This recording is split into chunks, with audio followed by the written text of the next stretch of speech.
This here is your money. This is the bank's money. This is what the bank thinks of your money. This is what they think of their money.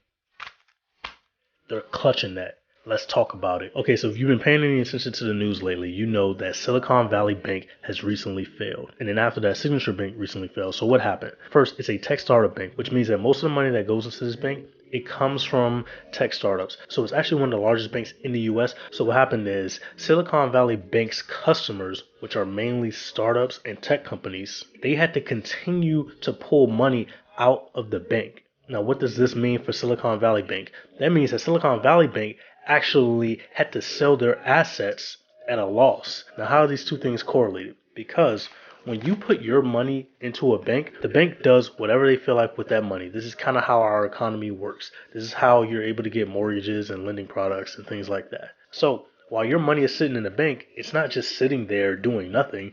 It's being used by the bank. So when you come get it, you're coming to get your money. But if you have too much money in the bank, if you have a lot of money in the bank isn't necessarily going to have your money just on hand. Have you ever been to an ATM and there's been a limit on the amount that you can withdraw at that time?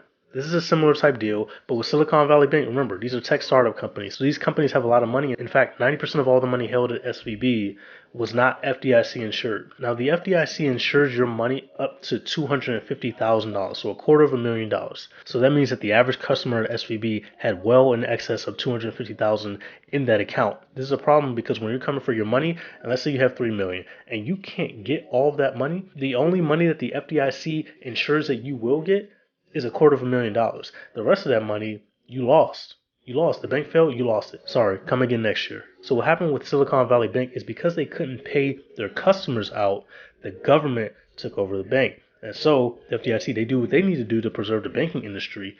But one thing that they don't want to do is make the taxpayers have to foot the bill for SVB's collapse. And this brings another scary topic up. If SVB collapses, how many other banks are going to collapse? We already had Signature Bank fall. What other banks are going to collapse? Now, hopefully, the economy is set up so that these banks don't collapse. But considering the interest rate hikes that were planned and how they now have to be lowered, so instead of a 0.5% rate hike this week, it's going to be a 0.25% rate hike this week. And these rate hikes are designed to curb inflation. Now, you got to think about us as customers, how we're feeling about the banks at this moment. Interest rates are already still going up. It's not like they're going down from a bank collapsing. They're already still going up. Those plans aren't changing. Remember, the Fed is trying to curb inflation. And then banks are starting to collapse. Well, if banks are starting to collapse, that means lending practices are going to get more stringent. Well, if lending practices get more stringent, that means banks are going to be less likely to want to actually lend at the moment. Now, when banks become fearful, you should become fearful too. But I don't want you to become fearful just yet, because you still likely have time at the recording of this video. So one of the major things about the 2008 crash that consumers really felt was the amount of 0% interest APR cards that were out during this time. So 0% interest APR credit cards were kind of holding up the market as far as consumer debt goes, because what people do is they cycle the credit. So you have a 15-month 0% intro APR period for a credit card, and at about the 14-month mark, you cycle that and you balance transfer it over to another 15-month 0% APR credit card. But what happened in 2008 is you have all of these banking options for 0%, and then as soon as the crash happened, they go down like this too.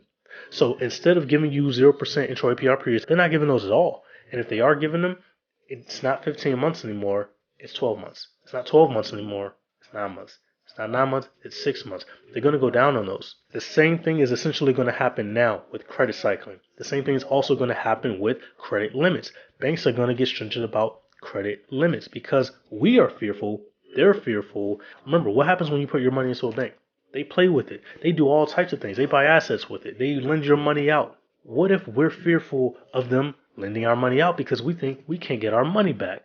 Then we're taking our money out of the bank. So they have less capital to play with. They have less capital to lend out. They have less capital to give you 0% intro APR periods, which is why this is the time that you need to jump on that before these intro APR periods become non-existent. I have 3 credit cards that I recommend for those 0% intro APR periods, and then I have a bonus fourth one. So the first one I recommend is the Discover It credit card. It's going to give you a nice 0% intro APR period for new purchases and balance transfers. The second card that I recommend is the Chase Freedom Unlimited. Same thing. Nice intro APR period for new purchases and balance transfers. And I'm linking these cards in the description box below. And then the third one is going to be the Capital One Quick Silver card. So I recommend this card for the same thing. 0% intro APR period on new purchases and balance transfers. So with all of these cards, these are actually pretty good cards in and of themselves outside of the 0% periods. But for credit cyclers, I recommend they go this route solely for the reasons that I've stated earlier in the video.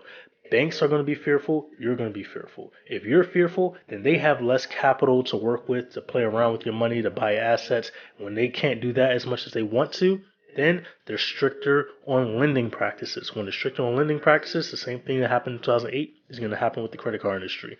0% intro APR periods are going to go down. You're not going to see them. So I would get them now. And that fourth credit card is going to be the Wells Fargo Reflect card. This one has the longest intro APR period, but the reason why I added it as a bonus is because this card is solely a balance transfer card. The other cards, they work fine in and of themselves. The Chase Freedom Unlimited is one of the best credit cards in the market. The Quicksilver card, these are nice, easy to get cards. But that Wells Fargo Reflect card, it primarily functions as a balance transfer card, which is why it's one of the best that you can get. But yeah, I just wanted to give you a fair warning before the banks stop issuing these 0% intro APR periods for credit cards and you're unable to cycle them the way you want to. And if you stuck with me this far, hit the like button for me and give me a fist bump emoji in the comment section. Subscribe to the channel as well. Also, check out this video I did on how to do a balance transfer if you don't already know how to do it. This coincides exactly with what I'm talking about for the 0% intro APR periods. So I hope this video helps you. And I will see you in that next video. Peace.